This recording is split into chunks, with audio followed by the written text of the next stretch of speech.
صحبت اللہ والوں کی راہ خدا دکھلا. اعوذ باللہ من الشیطان الرجیم. بسم اللہ الرحمن الرحیم. السلام علیکم ورحمۃ اللہ. 26 اگست جماعت اسلامی پاکستان کی تاسیس کا دن ہے اور اس دن میں آپ سے مخاطب ہوں. جماعت اسلامی پاکستان 1941 میں بننے والی ایک ایسی جماعت ہے جو آپ کو اپنے آس پاس نظر آتی ہے. آپ یقیناً اس کے نام سے تو واقف ہوں گے ہی، اس سے وابستہ افراد سے بھی واقف ہیں. اگر یہ آڈیو آپ تک پہنچی ہے تو اس کا مطلب یہی ہے کہ یا تو آپ جماعت اسلامی میں شامل ہیں، اس کے ساتھ مل کے کام کرتے ہیں، یا آپ کے رابطے میں کوئی نہ کوئی فرد ایسا ضرور ہے جو جماعت اسلامی سے وابستہ ہے. اس وقت جب کہ جماعت اسلامی اپنے 80 سال مکمل کر چکی ہے تو اس بات کی ضرورت محسوس ہوتی ہے کہ میں آپ کے سامنے جماعت اسلامی کا تعارف رکھوں. اس تعارف کے لیے کتاب جماعت اسلامی کے 29 سال، جس میں سید ابوالعلا مودودی رحمۃ اللہ علیہ نے خود جماعت اسلامی کا تعارف رکھا تھا. آپ جانتے ہیں کہ وہ بانی جماعت تھے اور انہوں نے 29 سال کے بعد اس بات کی ضرورت محسوس کی کہ لوگوں کو بتایا جائے کہ آخر یہ جماعت قائم کی ہی کیوں گئی تھی، اس نے کیا کام طے کیے تھے اور کتنا یہ کاموں کے حصول کے لیے کامیاب رہی ہے. آج 80 سال گزرنے کے بعد میں اسی تقریر کی مدد سے آپ کے سامنے جماعت اسلامی کا تعارف رکھنا چاہتی ہوں. آپ کے دل میں یہ خیال آ رہا ہوگا کہ آپ جماعت اسلامی کے بارے میں کیوں جانیں. آپ یہ بھی سوچ رہے ہوں گے کہ آگے سنوں یا نہ سنوں. میں ایک بات آپ سے کہنا چاہتی ہوں کہ آپ کسی بھی معاملے میں، زندگی کے کسی معاملے میں کوئی رائے بنائیں، اس رائے کو بنانے کے لیے ضروری ہے کہ آپ کے پاس مکمل علم ہو، آپ جانتے ضرور ہوں اور آپ کسی کی بھی ساتھ دیں، کسی کی مخالفت کریں، کسی کے ساتھ شامل ہوں یا نہ ہوں، آپ کی رائے کسی ایک تجربے، واقعے یا کسی انسان کی وجہ سے متاثر نہ ہو. اس لیے اس بات کی ضرورت تھی کہ ہم آپ کو مکمل تعارف کے ساتھ یہ بتائیں کہ جماعت اسلامی کیا کرنا چاہتی ہے اور کیا کر رہی ہے. آپ یقیناً یہ سوچ رہے ہیں نا کہ میں کیوں جانوں کہ جماعت اسلامی کیا ہے. آپ یہ بھی سوچ رہے ہیں کہ میں آگے سنوں یا نہ سنوں. ایک بات ضرور ذہن میں رکھیے گا، آپ کسی بھی معاملے میں کوئی رائے بنائیں ہمیشہ علم کی بنیاد پر بنائیں. کسی کا ساتھ دیں، کسی سے مخالفت رکھیں، کسی چیز کو اچھا یا برا سمجھیں، لیکن آپ کو اس کے بارے میں معلوم ہونا بہت ضروری ہے. اور آپ کی رائے کسی ایک واقعے، تجربے یا کسی اور کی رائے اس سے متاثر نہ ہو. اس لیے ہم نے سوچا کہ اس معاملے میں بھی آپ کو مکمل تعارف ہم ضرور دیں.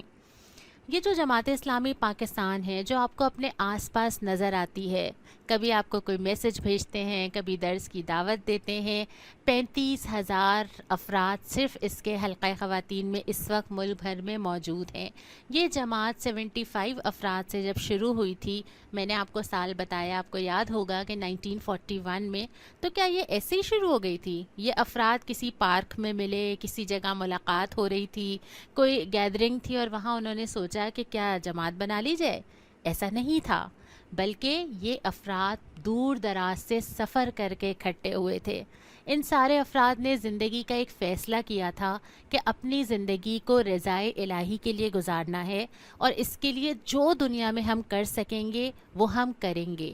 یہ فیصلہ کر کے گھروں سے نکلے، ایک جگہ جمع ہوئے، خوب غور و خوض کیا کہ کیا کرنا چاہیے، اور پھر ایک جماعت اسلامی پاکستان کی بنیاد ڈالی. یہاں پہ یہ بات بھی اہم ہے کہ ہم تاریخ کیوں جاننا چاہتے ہیں. ویسے تو ہسٹری پڑھتے ہوئے سوال بار بار ذہنوں میں آتا ہی رہا ہوگا کہ تاریخ کیوں پڑھیں، لیکن تاریخ پڑھائی جاتی ہے، ہر کلاس میں پڑھائی جاتی ہے، اور اسی لیے پڑھائی جاتی ہے کہ تاریخ کے تجربات سے آگے کی زندگی آسان ہو جاتی ہے. اس لیے بھی پڑھائی جاتی ہے کہ جو چیز آپ تک پہنچی ہے اس کی آپ کے پاس قدر ہو، آپ کو یہ معلوم ہو کہ جہاں تک ہم سفر کر کے پہنچے ہیں اس سے پہلے کئی 100 سال میں کیا کیا بیت چکا ہے. اور آپ نے یہ بھی غور کیا ہوگا نا کہ قرآن بھی ماضی اور مستقبل دونوں پڑھاتا ہے. یعنی قرآن بھی تاریخ پڑھاتا ہے اور سوال کرتا ہے کہ تم نے غور نہیں کیا، کیا تم نے اس سے سبق نہیں لیا. وہ یہ چاہتا ہے کہ انسان ماضی کے بارے میں پڑھے اور مستقبل اور اس کی روشنی میں حال کو بھی پہچانے. لہٰذا تاریخ اس لیے بھی پڑھی جاتی ہے. اب جب 1941 میں جماعت اسلامی قائم کی جا رہی تھی، مولانا مودودی رحمۃ اللہ علیہ نے اس پہ روشنی ڈالی ہے کہ اس وقت کے جو حالات تھے ہند کے، وہ بہت سارے سوالات ذہنوں میں اٹھا رہے تھے۔ ہم جتنی چیزیں آج ابھی پڑھیں گے نا، آپ کو حیرت ہوگی کہ اگر اس تاریخ میں سال تبدیل کر دوں اور جو باتیں ہم کرتے چلے جائیں گے تو لگے گا کہ یہ آج کی بات ہو رہی ہے۔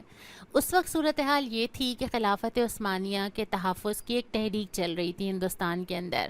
مسلمان جو ہے وہ ترک قومیت اور اس کی بنیاد پہ جو خلافت عثمانیہ تھی اس کے لیے یہاں پر بھی کوشش کر رہے تھے، ان کے دل اس کے ساتھ دھڑکتے تھے۔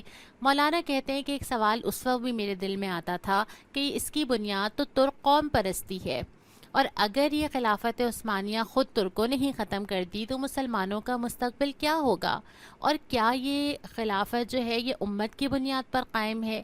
ایسے بہت سارے سوالات ذہن میں اٹھتے تھے۔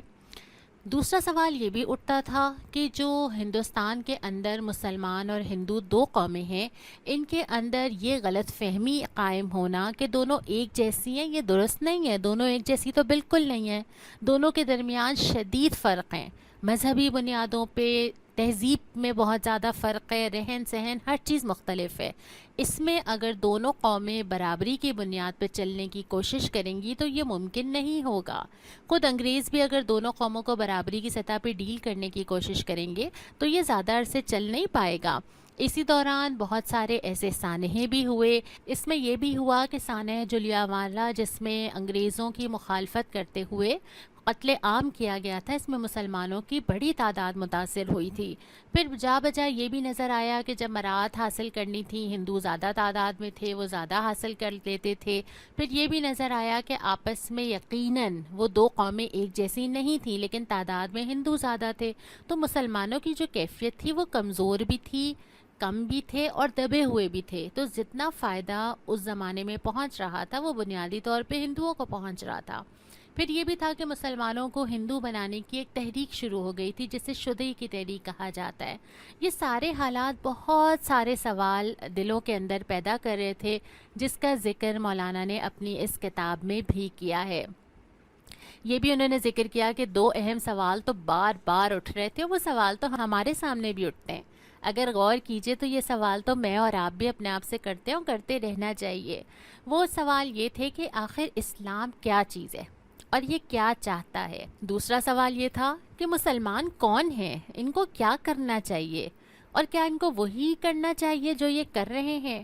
اور ان دونوں سوال کا فطری جواب جب بھی یہی تھا، آج بھی یہی ہے کہ اسلام قائم ہونے کے لیے اقتدار حاصل کرنے والا ایک مذہب ہے، جو کہتا ہے کہ جب داخل ہو تو پورے کے پورے آؤ، ادخلوا فی السلم کافہ، زندگی کا کوئی دائرہ تمہارے اس سے باہر نہیں ہوگا۔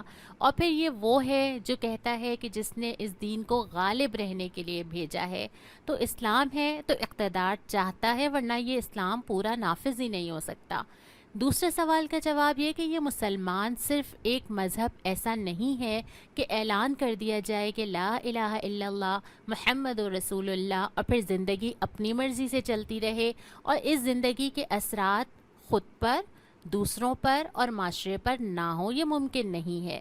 لہٰذا اس سوال کا جواب مولانا نے جو ڈھونڈا وہ یہی تھا کہ مسلمان تو ایک مشنری قوم کا نام ہے۔ یہ تو وہ قوم ہے جو اپنے قول سے، اپنے عمل سے، اپنے کردار سے، اپنی گفتار اور اپنی رفتار سے، جو وہ سوچتی ہے، کرتی ہے، کہتی ہے، جس طرح وہ زندگی گزارتی ہے، وہ اسلام کا چلتا پھرتا نمونہ نظر آتی ہے۔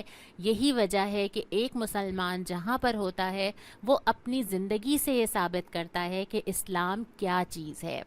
اور پھر اس سوال کا جواب ملنے کے بعد اصل مسئلے کی تشخیص ہو جاتی ہے، اور یہ بات سمجھ آ جاتی ہے۔ جہاں جہاں میں آپ سے بات کر رہی ہوں، میں نے وہاں وہاں جب اور آج لکھا ہے۔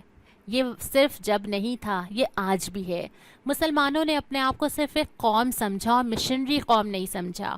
اس ذمہ داری کا، نظریے کا، اپنے مقام کا، اپنے مشن کا ادراک نہ رہا، اور انہوں نے یہ سمجھا ہی نہیں کہ اصل میں وہ اس زمین پر کس لیے بھیجے گئے تھے، جو اللہ تعالیٰ بھی فرماتے ہیں کہ اس نے تمہیں خلیفہ بنا کر زمین پر بھیجا، اور یہ بھی کہ تم میں سے بہترین لوگ وہی ہیں جو امر بالمعروف اور نہی عن المنکر کرتے ہیں۔ امت وسط کا جو مقام دیا گیا تھا اس کا ادراک ہی نہیں رہا، اور جب مسلمانوں نے اپنی جگہ چھوڑ دی، اپنا مقام نہ پہچانا، تو اس کے اثرات کیا ہوئے؟ میں نے دوبارہ یہ لائن لکھی ہے، آپ مجھ سے اتفاق کریں گے، جب بھی اور آج بھی. اور وہ یہی ہونا تھا. جب آپ اپنے مقام سے گر جاتے ہیں تو پھر آپ ہر ایک کو اپنے سے بلند مقام پر سمجھتے ہیں. پھر اس کا لازمی نتیجہ یہ تھا کہ مغرب سے ایسی مروبیت پیدا ہوئی کہ ایسا لگا کہ سسٹم تو شاید انہی کے پاس ہے، نظام تو شاید ان کے ہی پاس ہے. اپنے پاس قرآن ایک مکمل نظام، اپنے پاس ایک ایسا دین جو ہر حوالے سے رہنمائی کرتا ہے، لیکن حال یہ ہے کہ ہاتھ میں قرآن ہے اور دوسروں سے پوچھتے ہیں کہ کیا کریں. اور پھر جب آپ کسی سے مروب ہوتے ہیں تو پھر آپ اس جیسا بننے کی کوشش تو کرتے ہی ہیں نا. پھر مغربی تہذیب و تمدن کی ایسی پیروی پیدا ہو جاتی ہے کہ لگتا یہ ہے کہ اچھا رنگ ڈھنگ بدل لیں گے تو ترقی کر جائیں گے، ان کے جیسے نظر آئیں گے تو شاید معاشرے میں کوئی مقام حاصل کر لیں گے. تاریخ بتاتی ہے نہ تب ایسا ہوا نہ آج ایسا ہوگا. پھر اس کے دوسرا اثر جو ہونا ہی ہونا تھا کہ جب نظریہ میرے پاس نہیں ہوگا تو بہت ساری چیزیں جگہ بنا لیتی ہیں نا. الحاد آ جاتا ہے، سوالات ذہن میں آنے لگتے ہیں، کنفیوژنز ہوتے ہیں، بے دینی اپنی جگہ بناتی ہے، بہت سارے ازم آ جاتے ہیں. ہر دور کے الگ نظریات ہوتے ہیں جو سینوں میں ایسے جگہ بناتے ہیں کہ ایمان میں شک پیدا کر دیتے ہیں. مولانا نے جو ایک اور بات اس کے اندر لکھی ہے کہ دو تعلیمی نظام کے اثرات جو ہم نے جب بھی دیکھے اور آج بھی دیکھا. اگر کوئی انسان بہت اچھا ڈاکٹر اور انجینئر ہے لیکن وہ اپنے باپ کا جنازہ نہیں پڑھا سکتا، وہ اسی کو ڈھونڈتا ہے. اور اگر کوئی مدرسے میں پڑھتا ہے تو وہ ہے جو کہ کسی تعلیمی ادارے میں جانے کی اور اس کو افورڈ کرنے کی سکت نہیں رکھتا. اور اس طرح ہم خود بخود ایسے افراد تیار کرتے ہیں کہ جن میں دینداری ہوتی ہے ان کو دنیا کا نہ پتہ ہو، اور جن میں دنیا داری ہوتی ہے ان کو دین کا کچھ نہ پتہ ہو. اور ان ساری چیزوں کا لازمی نتیجہ کیا نکلنا چاہیے تھا اور کیا نکلا؟ وہی نکلا جو ہمیشہ نکلتا رہا. بار بار تاریخ نے دیکھا کہ جن قوموں نے اپنا نظریہ، اپنا مقام فراموش کیا، وہ ذلت کے گڑھے میں جا کر گری ہیں گری، کمزوری میں پڑ گئیں، آپس میں پھوٹ پڑ گئی، انتشار ہوا، ذہنی پراگندگی ہوئی، کہیں ترقی نہ کر سکیں. یہ تو ہونا ہی تھا اور یہ ہوتا ہی ہے جب تک کہ اپنا مقام خود نہ پہچان لیں. مولانا فرماتے ہیں کہ نجات کی راہ تو مجھے ایک ہی سمجھ آئی کہ مسلمانوں کو یہ احساس دلایا جائے کہ ان کا مقام کیا ہے، اور وہ اپنے ایک مبلغ قوم ہونے کو کہ وہ دین کی تبلیغ کے لیے دنیا میں موجود ہیں پہچان سکیں. یہی حل تھا جو نبی کریم صلی اللہ علیہ وسلم نے سکھایا، یہی حل تھا جو اس وقت مولانا کو اللہ کی رحمت سے سمجھ آیا، اور یہی حل ہے جو آج میں نے اور آپ نے ایک دوسرے کو یاد دلانا ہے. اس کے بعد مولانا لکھتے ہیں کہ میں نے یہ سوچا کہ ہمیں کیا کام کرنے چاہیے، تو 3 بڑے بڑے کام سمجھ میں آئے. پھر میں وہی بات دہراتی ہوں کہ جب بھی یہی 3 کام تھے اور آج بھی اس پہ کام کرنے کی ضرورت ہے. ایک تو یہ کہ یہ جو مروبیت پیدا ہو گئی تھی، افکار اور تہذیب کا غلبہ، ایسے چیزوں کو اڈاپٹ کر لینا جن کی بنیاد کسی الہامی تصور کے اوپر نہیں ہے، جو خود بھٹک بھٹک کے راہیں تلاش کر رہے ہیں، جو خود زمین میں فتنہ پھیلا رہے ہیں، ان کے افکار کو اپنے دور میں نافذ کر کے اور اپنے نظریات کو فراموش کر کے جو قومیں نقصان اٹھاتی ہیں، اور ہم یہ اپنے آس پاس دیکھتے چلے آ رہے ہیں. یہ جو ہم پریشان ہوتے ہیں نا کہ ہماری نئی نسل کیا دیکھ رہی ہے، حالات کہاں جا رہے ہیں، معاشرے کی سمت کو کیا ہو گیا ہے، حیران پریشان جو نسل آج کھڑی ہے، جو یہ سوچ رہی ہے کہ بہتری کہاں سے آئے گی. یہی سمجھنے کی ضرورت ہے کہ بہتری وہیں سے آئے گی جہاں سے ہمیشہ آتی رہی کہ قرآن کو لے کر تھام کر اس سے رہنمائی لی جائے. پھر اس کے بعد اسلامی نظام زندگی کا مکمل تعارف ہونا تو ضروری ہے. ہم تو جانتے ہی نہیں ہیں کہ اسلام کے پاس ایک پوری تہذیب ہے، اسلام کے پاس ایک پورا سیاسی نظام ہے، معاشی نظام ہے، نظام فکر ہے، ایک پورا تعلیمی نظام ہے. اور جب تک ہم ان تمام چیزوں سے رہنمائی نہیں لیں گے، ہم بھی بھٹکتے رہیں گے اور ہم بھی اسی طرح حیران رہیں گے. اور ایک اور اہم چیز یہ تھی کہ مسلمانوں کو غیر مسلم قومیت میں جذب ہونے سے بچانا. ایسا نہ ہو کہ آپ اپنی تہذیب بھول کے کہیں اور چل پڑیں. تو مسلمانوں کو اس بات کا احساس دلانا کہ اپنے پاس جو قیمتی چیزیں ہیں ان کو تھام کے رکھیے، کسی اور بہتے دریا میں نہ بہہ جائیے. یہ مولانا نے اس وقت سوچا تھا اور اس کے لیے پھر دعوت دی تھی کہ جو مجھ سے متفق ہوں وہ آئیں اور ہم بیٹھ کے کوئی راستہ نکالتے ہیں. ایک سوال یہ بھی تو تھا نا کہ پاکستان بننے کا تو معلوم نہیں ہے. یہ تو 1940 اور 38-40 کی بات ہے کہ تحریک پاکستان کا ایک نام شروع ہوا ہے, قرارداد پیش کی جا رہی ہے, پتہ نہیں بنے گا یا نہ بنے. تو 2-3 سوال تو ذہن میں چل رہے تھے نا. ایک تو یہ چل رہا تھا کہ اگر پاکستان بن گیا تو یہ کلیئر ہونا چاہیے کہ ہم نے پاکستان کیوں بنانا ہے. صرف اور صرف ایک ہی ریزن تھا نا بنانے, اور وہ یہ تھا کہ مسلمانوں کے لیے ایک علیحدہ خطہ زمین جہاں وہ اسلام پر عمل پیرا ہو سکیں. تو اس کے لیے ضرورت کس بات کی تھی؟ سب سے پہلے یہ کہ قیادت کو یہ بات واضح طور پہ یاد ہو, پھر ان کے پاس ایسی ٹیم ہو جو یہ کام کر سکیں, پھر ان کا آئین اس طرح کا ہو کہ جو کہ اس کو سپورٹ کرے اور اس میں اسلام کے خلاف کوئی چیز نہ بننے دے. اور یہ بہت سارا کام تھا جو سوچنے کا تھا. لیکن فی الحال تو 2 سوال بہت واضح تھے کہ اگر ملک نہ بنا تو پھر اس تحریک کا نتیجہ کیا ہوگا, زندگی اور مشکل, اور اگر ملک بن گیا تو جو جائیں گے ہجرت کر کے ان کا کیا ہوگا, اور جو پیچھے رہ جائیں گے ان کا کیا ہوگا. ان تمام چیزوں پر غور کرنے کے لیے جب دعوت دی جاتی ہے اور یہ افراد جمع ہوتے ہیں تو پھر یہ طے کیا جاتا ہے کہ مسلمانوں کے لیے ان کا پیغام ان کو یاد دلانے کے لیے اور مسلمانوں کو دعوت دینے کے لیے ضروری ہے کہ ایک ایسی تنظیم بنائی جائے جو کہ یہ سارے کام کرے جو مطلوب ہیں.